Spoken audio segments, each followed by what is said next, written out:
जय श्री सच्चिदानंद प्रिय सनातनियों।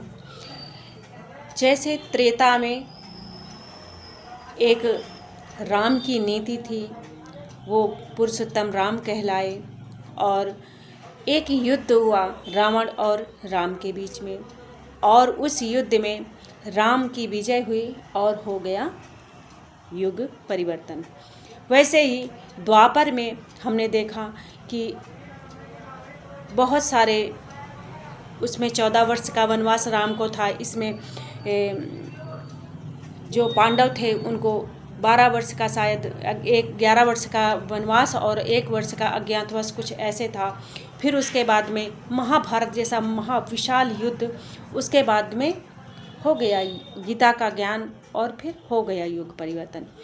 तो प्यारे सनातनियों, क्या संभव है, क्या ये संभव है कि कलयुग में भी यही नीतियाँ काम कर जाएंगी कि कल्कि और कली का एक युद्ध होगा, जिसमें राक्षस की जो सेनाएं होंगी वो दूसरी जगहों से आएंगी, और हमारे कल्कि की सेना जिसमें राहु की एनर्जी इन्वॉल्व है, तो अलाइन है, तो वो बस युद्ध होगा और बस आर्मी सेना और इसी तरह के युद्धों से बस जीती जाएगी। क्या ये नीतियाँ आज भी ऐसे काम कर सकती हैं?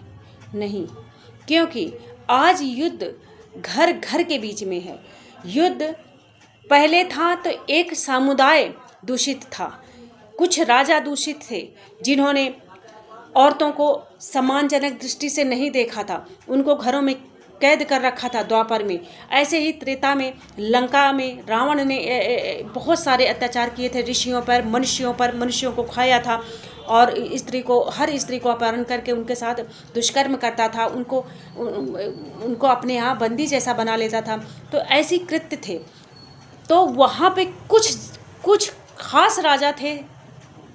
एक राजा था त्रेता में जो रावण था, और कुछ जो छुटपुट थे उनको राम ने पहले ही मार दिए थे।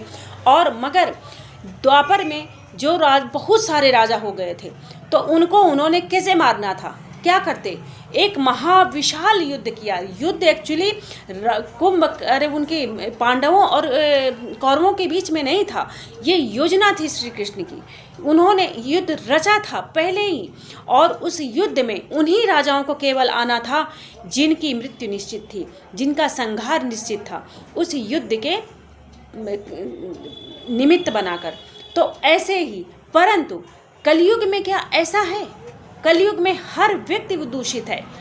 तो क्या उस लेवल पर, आर्मी के लेवल पर युद्ध लड़ लिया जाएगा और हो जाएगा युग परिवर्तन? ऐसा संभव नहीं है। ये तभी संभव है